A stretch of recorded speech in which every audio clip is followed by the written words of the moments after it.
Good evening, everybody. It's great to be with you on this Thursday evening. I've been asked to speak on a subject that's really part of my story and part of my journey, and so I'd like to share some of that story tonight. But as Josh mentioned, I'm married to Jax. We celebrate our 20-year anniversary this year in May. We've got two boys, 17 and 6'4", grade 12, 15, and about that high, grade 10, and a little girl about that high. She is turning 9 next week and is having almost sleepless nights from excitement about her birthday party coming up. She's in grade 2, by the way. Her name is Trinity. And it really is good to be with you tonight. It's wonderful to be able to partner together, churches around this nation, around the world, really with the same aim of seeing God's kingdom come, His will be done here on earth. Imagine what a party it's going to be in heaven one day around the throne with all the impact of all of our best efforts, labors, faith, and His amazing grace here on earth. I'm getting a little bit of boom at a sound point of view. I'm sure you guys are working on it, but if I get excited, that might get a little bit worse.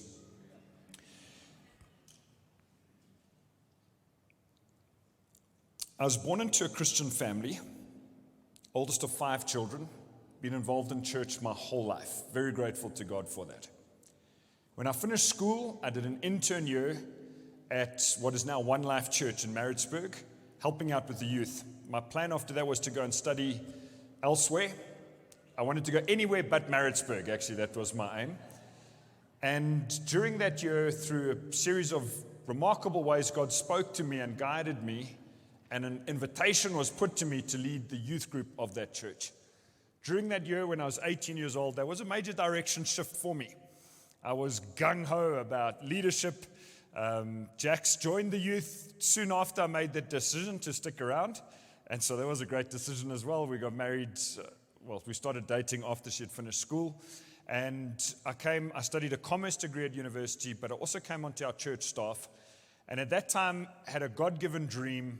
I felt it was from God that we would one day either plant or transition or lead a local church. And so that was what I was building towards. I was given lots of opportunity in various leadership aspects in our church. We had both boys born, and then when I was 26 years old, had catastrophic health hit me. I overnight went from being full of energy, buzz, up and ready to go, to experiencing very chronic arthritis. It wasn't properly diagnosed, and all I knew is that my joints through the day got more and more sore. I was fatigued, and it got so bad that after a month or two like this, in the middle of the night one night, I got up to go to the toilet, and my feet were so painful as I stepped out of bed. I had this shock of pain go through my body. By the time I climbed back into bed, I was physically shaking from the extreme pain I was in, with tears creaking out of my eyes, thinking there's got to be a name for this. My dad was very concerned about me, took me to a specialist that he had been seeing for some other things. As I walked through the door, this lady gave a name. She said, "I think that what you've got is this, but let's sit and chat." She, for 45 minutes, explored all of my symptoms, and at the end basically said, "You've got an autoimmune disease." I had 2 emotions hit me at once. I was so grateful that what I had a name, because I felt like I was losing my mind with all of this pain and difficulty. Then I said to her, "So what do you do? How do you cure this?" She says, "No, I don't think you understand. This is incurable. Basically, the soldiers in your system are fighting against your healthy, they are attacking your healthy cells. That's what's causing this inflammation, this chronic fatigue." She says, "We can manage your symptoms, but you'll live with this for the rest of your life." I remember driving home feeling very vulnerable, very emotional, grateful that I wasn't just losing my mind, but uncertain what the future held. The next 3 months, I got worse before I started getting better. For most of those 3 months, I was bedridden. Our little baby, Ethan is a big boy now. He was back then. He'd just been born. Speak, Lord, your servant's listening.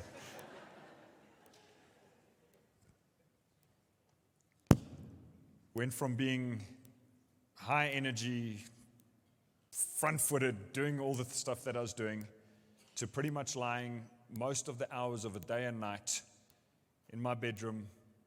The noise of the family was too much for me.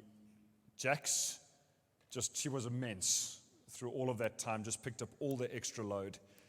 One of my symptoms was a low-grade fever. If you've ever had bad flu, and you just think, I just need to lie in bed for 2 or 3 days till it passes, it was like that every single day. As soon as I got up, I'd have this pulsing fever just to go and make a sandwich, climb back into bed again. I was so weak, actually, from all of the stuff. We were given a week away on holiday. It was a low point for me. I couldn't even lift the bags out of the car.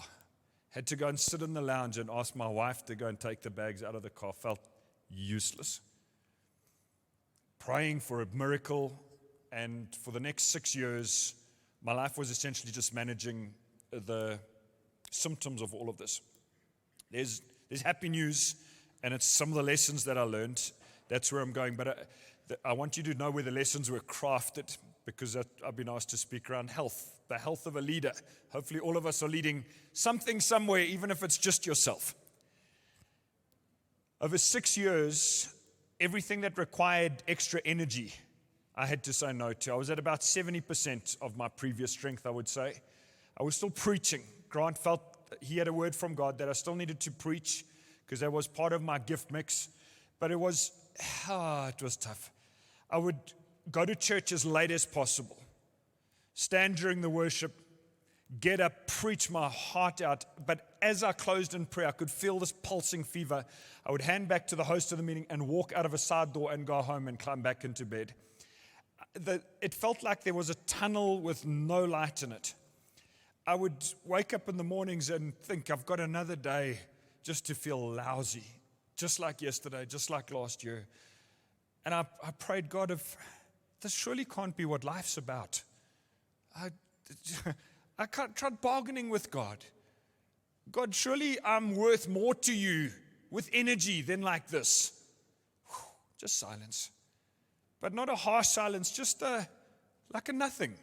Like I knew God was there and He loved me and He cared for me, but silence around these symptoms that I was experiencing. If there was prayer for healing at church, I went forward, I was there, and I experienced no healing.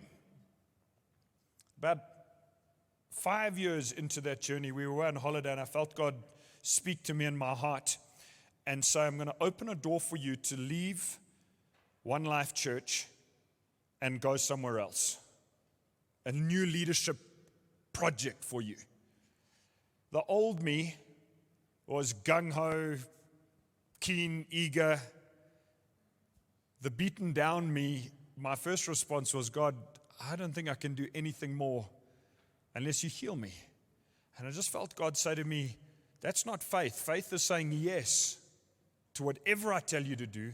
You leave everything else up to me. And it was you remember Moses, if you've read the beginning of Exodus, he goes from being this arrogant guy who thinks he can solve the problems of the nation to being a shepherd looking after some sheep, and God calls him and He says, I don't think I can do it. I was that guy, but in my early 30s. I said, God, I don't think I can do it. But it's a whispered yes. I told only Jax, but nobody else about that conversation. I felt like Joseph in that jail cell. He was there and he couldn't get out, but he had a dream when he was younger and he didn't know what the future held, and that was me in that zone. Slowly started talking to some guys. Grant Crawford was our lead elder, and I was on his team, and he had been so gracious to me over all of that time. So now 6 months after I have this, what I feel is a word from God, I go and talk to him. And those who know Grant well, he is the most enthusiastic, faithful, charge the mountain guy that I know. He is just, it's always yes, not how much more is kind of his question all the time. So I go and sit down with him and I tell him, this is what I felt God said to me 6 months ago. And his response, sitting on his veranda, is, he says, you've been sick, the last 6 years. But if you think you're up for it, then I'll back you. But it was like that was the tone of the conversation. So I left feeling actually quite pumped. I knew how sick I was. I didn't think I was up for anything. But he hadn't said an absolute, that's rubbish. So I get home, I tell Jax the conversation. She's devastated. I'm so pumped that he didn't say no. She says, but he didn't give you like his full, normal grant backing. I said, would you have? I know where I'm at.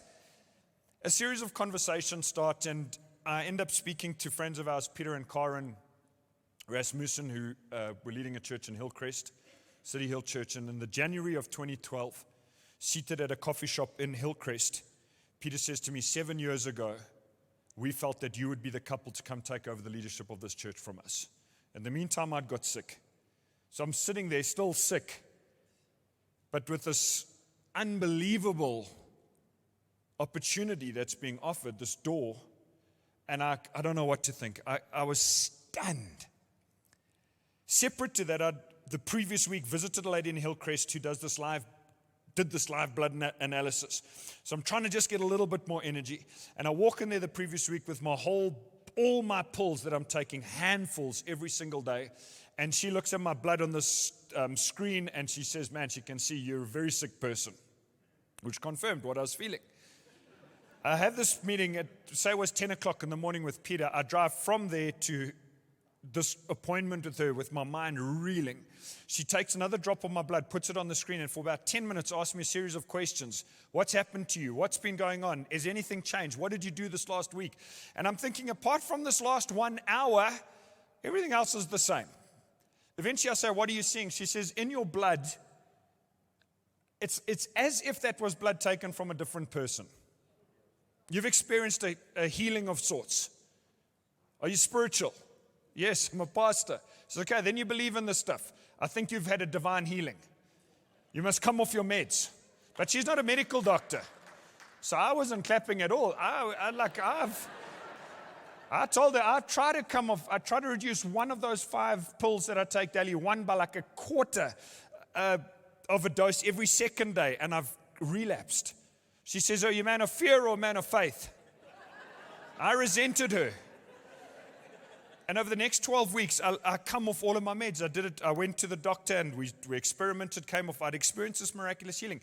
We moved to Hillcrest. We're now in the process of taking over the leadership of this church. It's all this dream. It just, but it's stressful and it's all over the place. 1 year after we arrive in Hillcrest, 9 months afterwards, I start having these weird, feeling just ill, but different. Not the other illness, just like a bit fluey, but every day I'm a bit weak. And I'm thinking, well, that's natural. I'm under major stress. We've done this move. After 3 months of feeling like that, because I was really stubborn, I agree to go to the doctor. And the next morning, my blood results come back. The doctor finds Jack. She says, you better get him to the hospital right now. He's in severe danger. So I go and sit at the hospital, and it was a crazy day. What had happened, we found out later, is that the same disease I'd had a flare, but it had attacked different parts of my body. My white blood cells were nearly wiped out. That's why I was in such danger. 90% of my white blood cells had been wiped out by my own body. My kidneys had been attacked by my immune system. For 9 days, I'm in an isolation ward. Sure. Only the doctor, nurse, my wife, and a cleaner allowed through the door of that ward. And they've got to scrub up, wear masks before masks became a thing. And I'm weak, I'm sick. And every day I think it's my job that's killing me. I'm in the wrong job. And I asked the doctor, who was a Hindu doctor, every afternoon I said, doctor, do you think I should change my job? Because I'm thinking I had 6 years of sickness. And then I had 1 year of healing, and now I'm sick again. My body's killing me. It's fighting me. I don't know. I thought I was desperate previously in those 6 years. This was a new depth of desperation. I was desperate. And what sparked what happened, I didn't feel like God changed his call on my life. But I walked out of that hospital so frustrated, wanting to be a dad for my boys, wanting to be a better husband for my wife, but sick. Feeling like my whole system was letting me down. And I will read a Bible verse in a moment, but what I set out to do is it's like, God, I've served you my whole life. And I thought I was doing things right, but something feels misaligned in my system. And I don't know what it is, because in my head it seems right. And I embarked on a journey over the next couple of years of like testing and revisiting every building block related to health that I could think of. I engaged with other people. One day I'm on this journey, I'm watching Novak Djokovic play tennis. I think I've got a picture of him there on my notes. And I was on holiday, I'm watching Wimbledon, and he's playing, and the camera goes onto his box in the corner. So I'm just checking my time here. And the commentator says that's Novak's team, and starts listing. He's got a head coach, he's got a physio, he's got a dietitian, he's got a this and a that. About 6 people who were being paid by Novak to keep him at number 1 in the world. And I think to myself, his job is knocking tennis balls around. He's got 6 experts to help him. Our job as leaders in local churches, that's much more important. It's a matter of life and death eternally. I need expert help. I went and found an executive coach who was in our church. I sat with him. I said, I want to spend time. Help me. I went and visited that lady who did the blood regularly. Went and visited our doctor. Took all my blood results. Said, please explain to me. Help me understand. I was tapping on everything. And felt that I learned so many important lessons. Let me just jump to now. 9 years later, I'm in better health than I've ever been. I'm running a life full of energy, but it's feeling much more fulfilled. The quality of my relationships is different. The quality of my leadership, I believe, is different. That's from passing on what Jackie has told me about myself. Turns out I wasn't doing that well on a few of those things back then. I was too driven, too arrogant, too of so many other things, and I just didn't realize all of those things. And God's done a very deep work of helping me understand. So this is a summary of some of my journey. With that executive coach, he gives me an article to read. And I read through it, and these guys had done research on energy and productivity in businesses all over the world. And their thesis was that there are 4 main energy centers that every one of us have. If you're taking notes, this is what they said. They said you've got physical energy, mental energy, emotional energy, and they used a different word for it, but the idea was spiritual energy. And this idea really gripped me because I thought, I've just viewed energy as one big bucket. But actually, if I look at those 4 buckets, my spiritual bucket had been the one that had been keeping me going. But the other buckets is where I was experiencing my pain. What's interesting is that Jesus, when he speaks about the way that you should love the Lord your God, the greatest commandment, he said, love the Lord your God with all your soul, heart, strength, and mind. And those 4 line up quite well with that article that those guys wrote. They discovered what Jesus was speaking about. Your heart is your spiritual energy, soul, emotional, mind, mental, strength, physical. If you'll allow me a little bit of license there. For a year, I tracked those, if you could put those 4 energy buckets up again. I was so desperate. I was willing to do just about anything. I drew up an Excel spreadsheet because my mind is wired in these columns. It's just one of those things. And every single morning I wake up and I ask myself about 25 questions, linked a few questions for each bucket. How had I slept? How had I eaten, drunk, etc., all the way down. And gave myself a score out of 10. I devised this whole system of analyzing Steve Wimble because Steve was broken, but I didn't know where. And it turns out it wasn't a whole lot of big things. It was a couple of little things, but with a lot of stress and a lot of load on my system, I was giving way. Now, so if you jump onto the next slide, please. Let's say, I'm just using this up, I'm putting up some numbers here. Let's say that your spiritual energy is at 70%, but your emotional energy is at 20%. You're not going to be much good in the world. If your emotional bucket's sitting low, even if your mental energy is up and physical not, often these 4 buckets actually sit at similar percentages because we're so beautifully made. Now, here is something that I had neglected. It's basic, simple maths regarding your energy and your internal health. But this is something I'd neglected to understand. Is that every bucket is designed by God to have through flow. To put it in a very simple picture term. And I'm focusing on the emotional energy bucket tonight, but what I'm saying could be taken across all of them. Every one of those 4 energy centers is designed to have an outflow. That's a give. We're designed to be active, to be productive in the world. There are things that some things draw more emotional energy out of you, others draw less. It's different for every one of us. If we are not inflowing into the buckets at a rate greater than the outflow, you'll end up in deficit. Makes such sense when it's up on the screen. And yet my consistent pattern had been to ignore some of my signals when my buckets were low. This was one of my great learnings. On your emotional bucket, by the way, we were designed to live, if you could go to the next slide, in the 70 to 100% zone.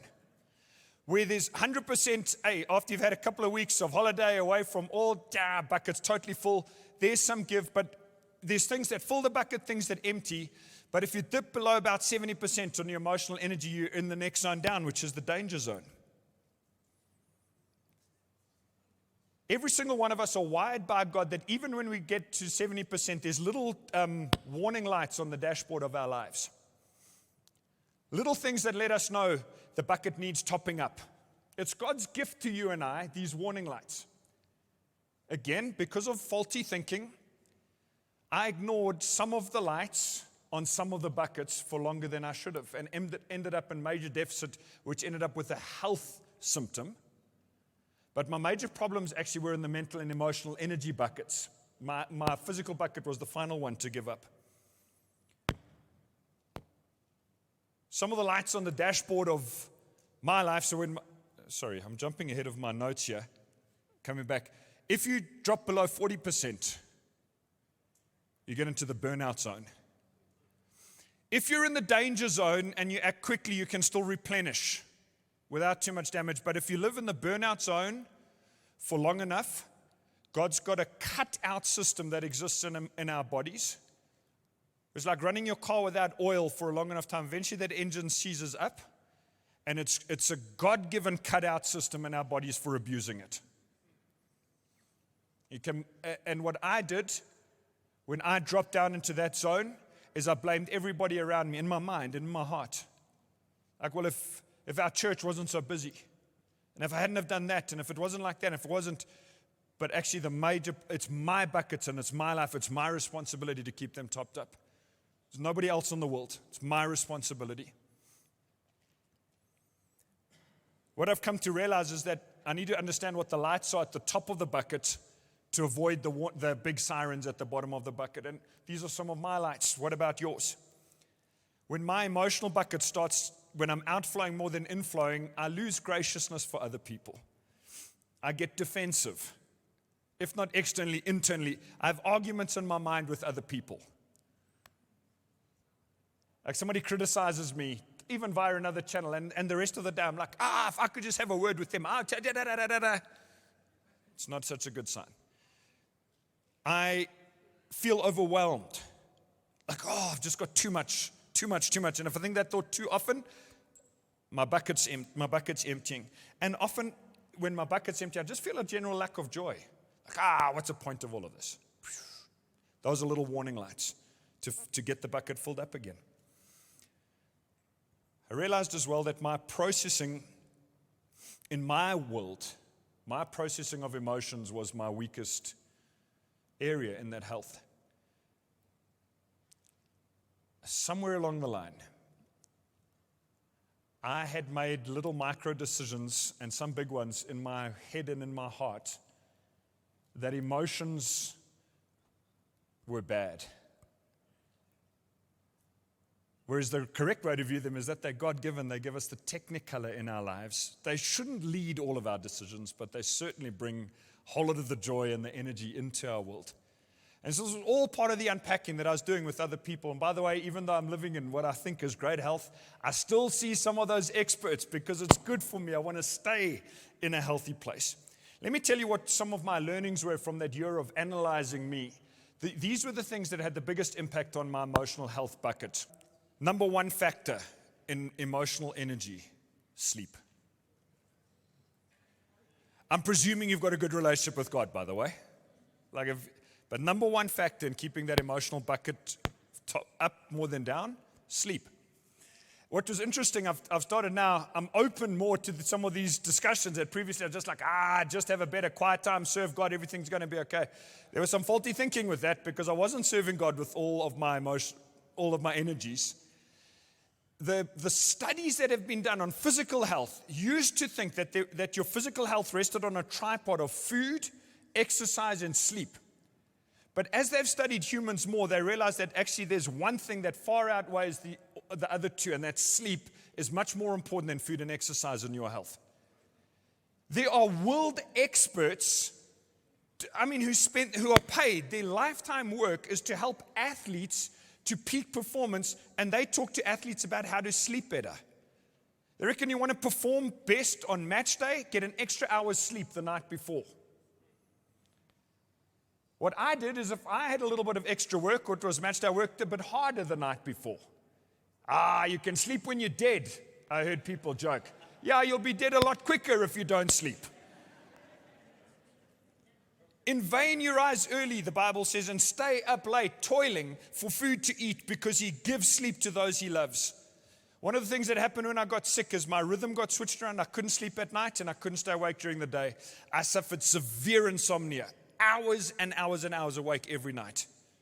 And I'd think of this verse, well, God doesn't love me, but it's not saying that. I believe it's saying this, that when I understand the rhythm that God's put in place for me, out of love, I will sleep when I'm meant to sleep and not be awake when I'm meant to be sleeping. Sleep is a gift. It's designed for my health. When I sleep, my emotional bucket fills up all by itself. The second big deal that I discovered is my weekly working rhythm. This one I could talk about for hours because I spend so much time thinking. I'm on a journey, by the way. I haven't figured it out. But when God made the world, he worked for 6 days and rested one. He didn't rest that one because he was tired. He rested it to make a pattern that then becomes the law. He says, my people, the nation of Israel, you work 6 days, you rest one. In the New Testament, it's not so clear about this law of taking a Sabbath. And so under grace, what Steve Wimble was doing is like, you're serving Jesus, he worked, etc., etc. And I would very often work 6.5 or 7 days a week. I was doing it out of what I thought was a good heart, but God didn't need my good heart. He needed me to follow some of his rhythms.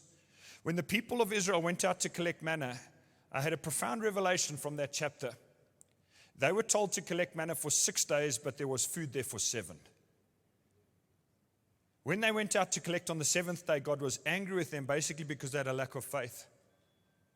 And I started to realize that my overwork as a pastor was because there was unbelief in my heart. If you truly believe God's building the church, then I should be able to rest 1 day a week. Not reply to messages, not reply to emails, not just create the structure to take 1/7 of my week as a week's rest. I know it's complicated for guys that are bivocational, but there's a rhythm here that I was tampering with more often than not, and I suffered the consequences. My emotional bucket started to deplete. That Sabbath day was there to help fill the emotional bucket. Fill all the buckets, by the way.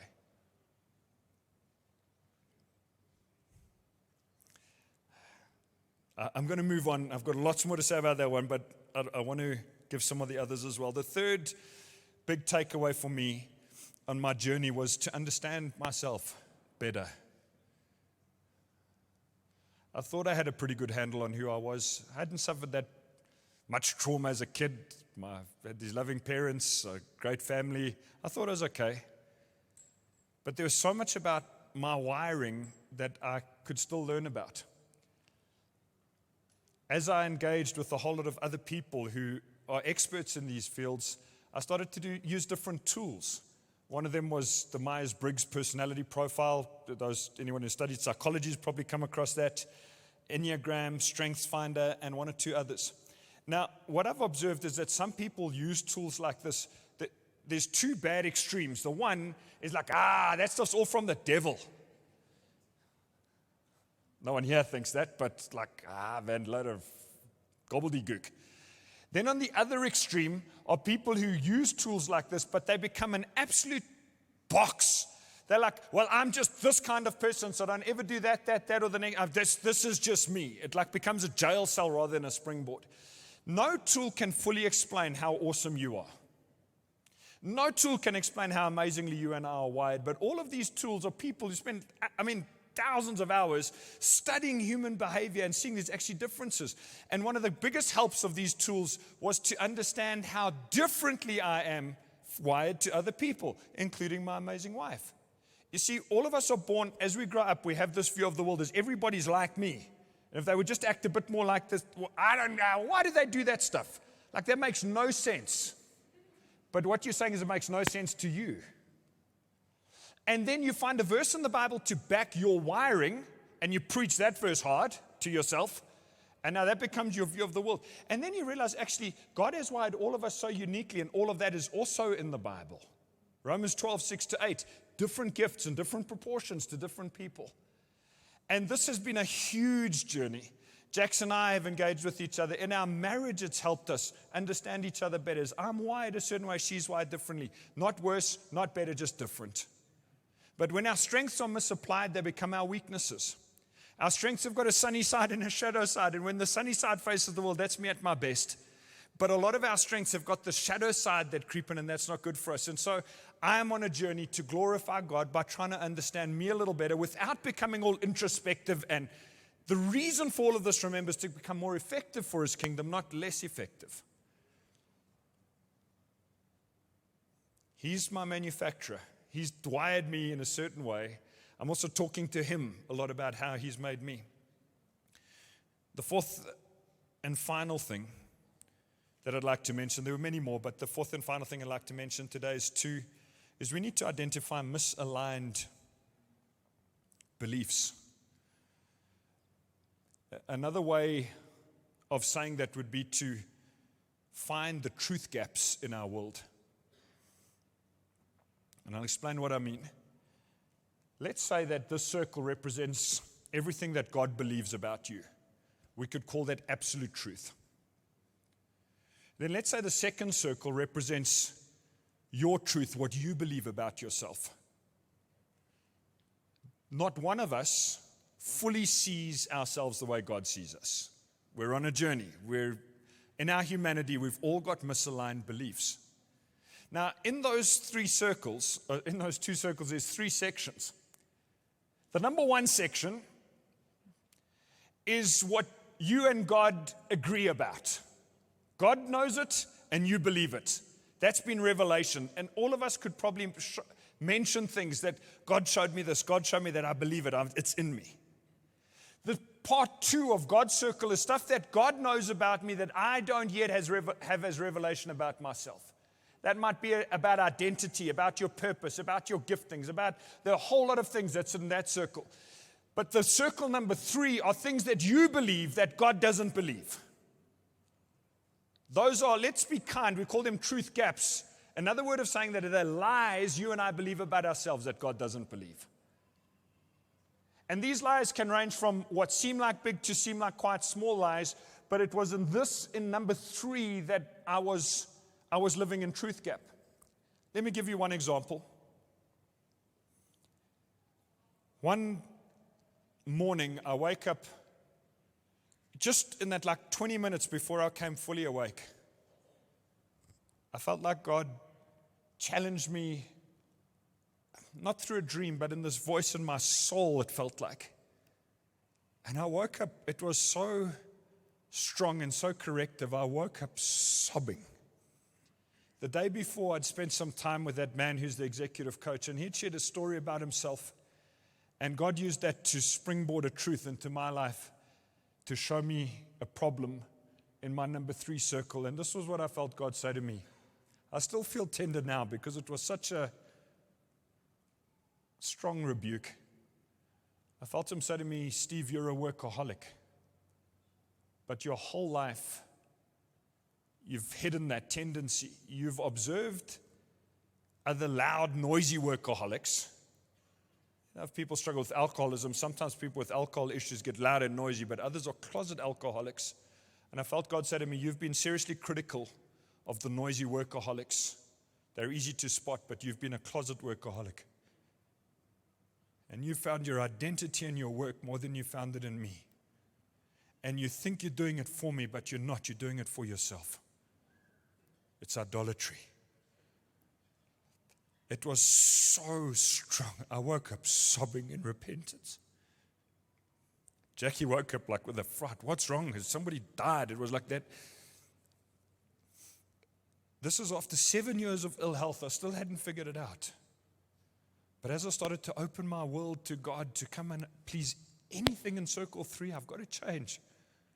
I want my circles to be more closely aligned with your circle. But the problem with this particular revelation is I had to get up and go to work that day.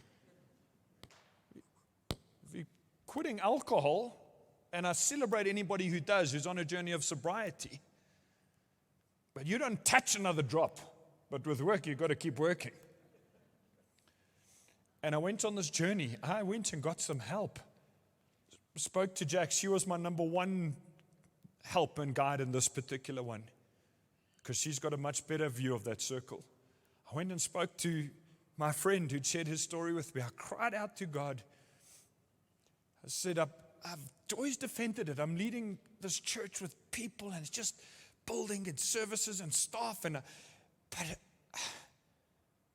But you've got to fill the center of my soul. And I'm working less now than I used to, but I feel it's more productive and more effective. As that circle started to align, because the misalignment was out of unbelief, not out of faith.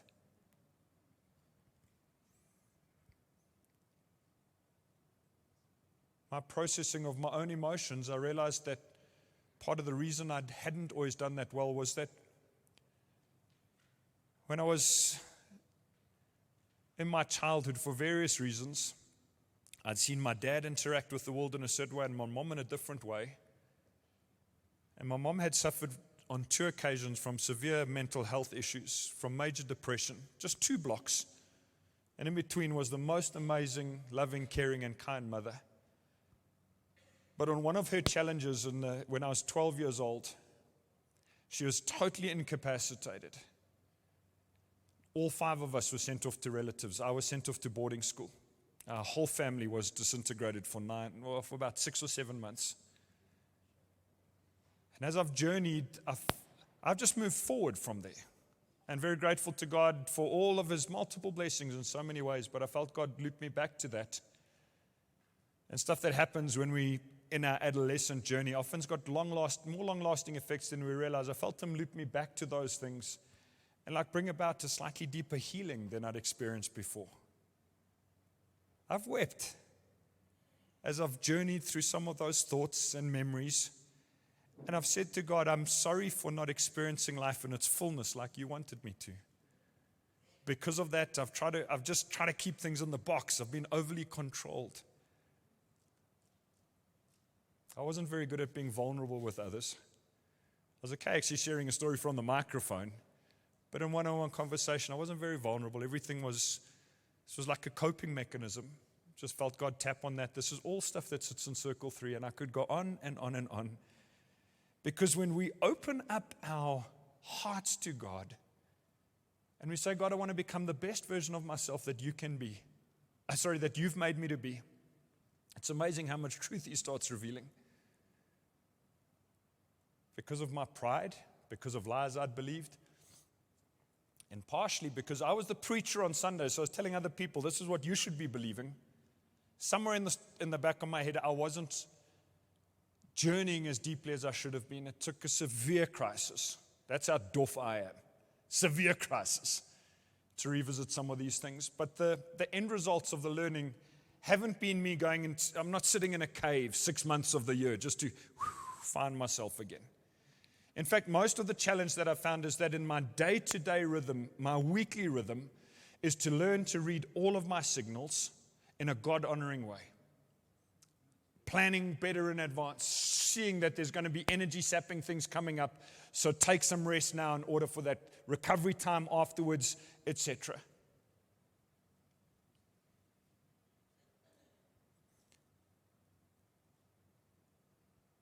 In closing, I always thought that this kind of thinking and this kind of talk, whenever I heard people talk about health, I always, in my heart, interpret it as a very defensive posture. It's like, okay, you nearly reached death's door. You spent a week in ICU. Yeah, I could see why you're all skittish around this stuff.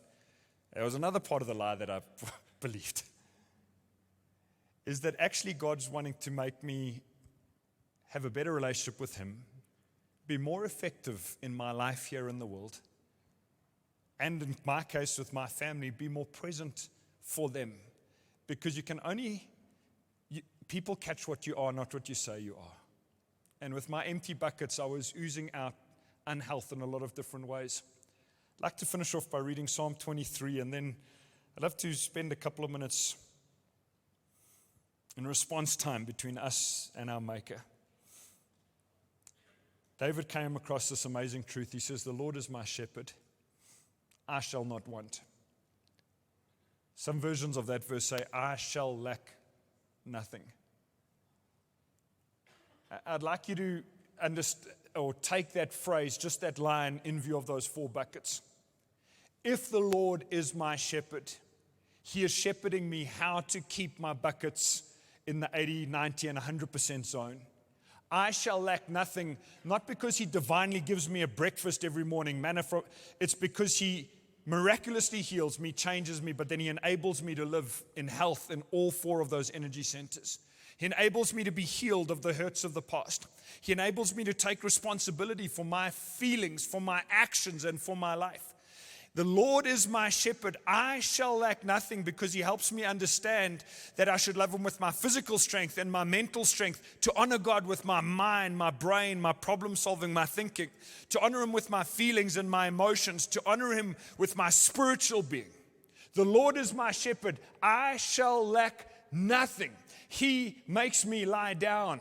Sometimes I do that willingly, but if I won't listen, He makes me lie down in green pastures. He leads me beside quiet waters. He restores my soul.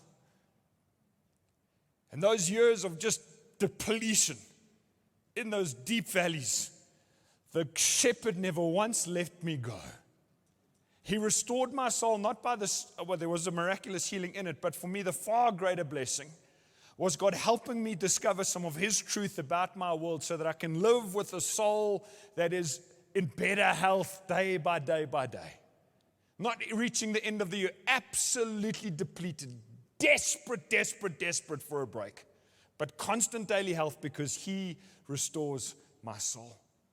What an amazing thing that you and I don't just need to rely on other humans to figure this out, but the creator of our beings, the one who wired me together so fearfully and wonderfully, that He is my shepherd, and He's knocking out the things He doesn't want in my life, and He's putting in there the things that He does want.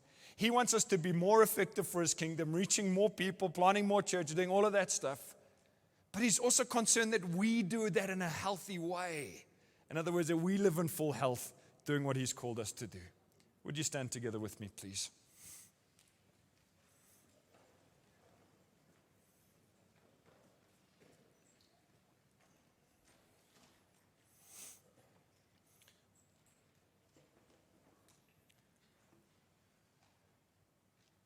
Are we able to get some music, or just some pads, keys, or something like that would be great.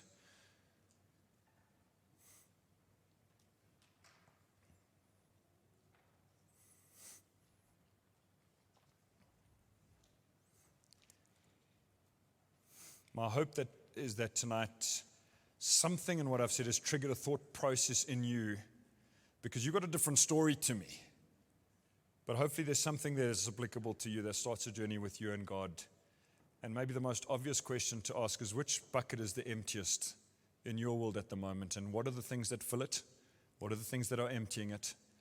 And for us just to have a few minutes with the shepherd, talking to us, guiding us, giving us revelation about ourselves.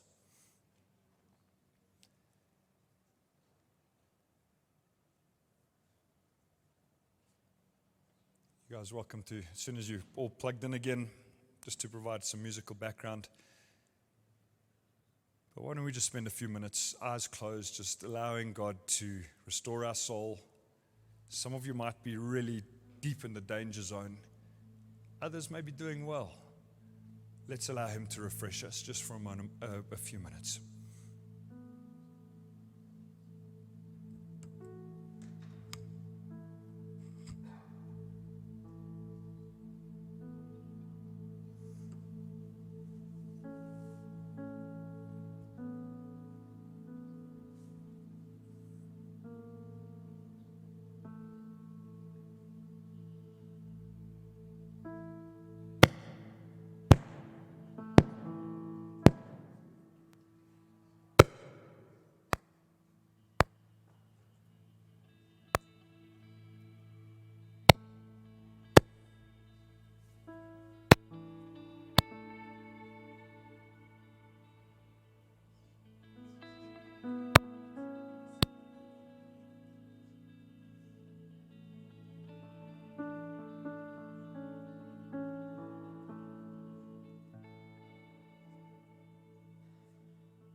mind putting those 3 circles back up again with those 3 numbers, just as another application point in our prayer? Why don't you say to God, God, whatever's in part 3, stuff that I've believed that you don't believe, please help me identify those. He may reveal a couple of them to you right now. Father, our hearts are wide open to you. You're gentle and kind and strong. There's a whole lot of stuff that gets into our brains and into our truth center that doesn't fully represent what you believe about us. Some of it might have been things that others have spoken over us. It might be related to traumatic events, or just our own foolishness. We've made up some stuff.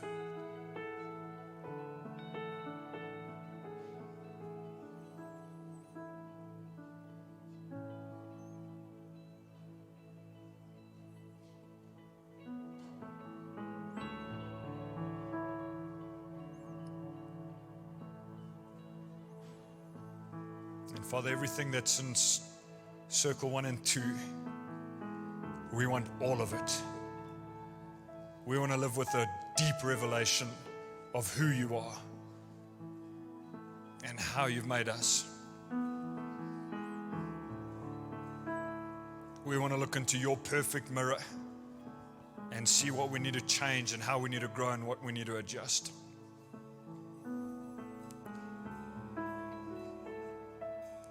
We want to be marathonic for the rest of our lives, serving you wholeheartedly.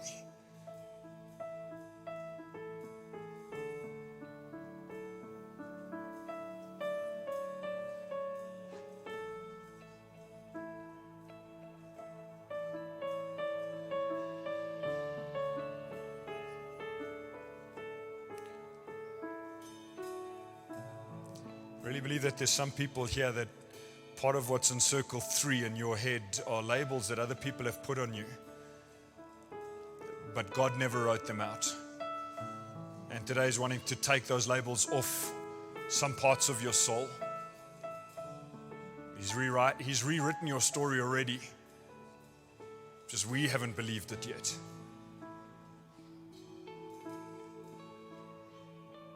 Father, we don't want to make up stuff about ourselves. We want to look at you.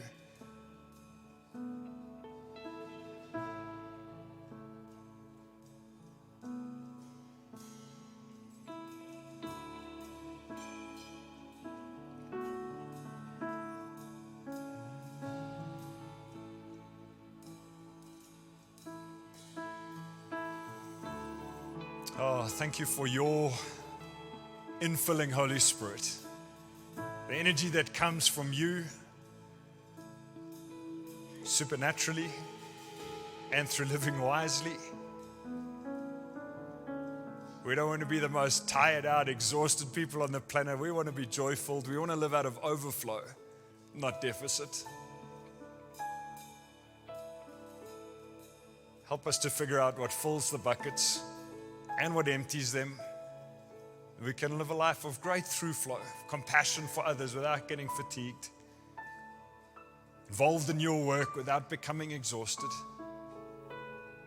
Help us, I pray. This is a lifetime journey, not a sprint. We love you, Jesus. Thank you, Lord.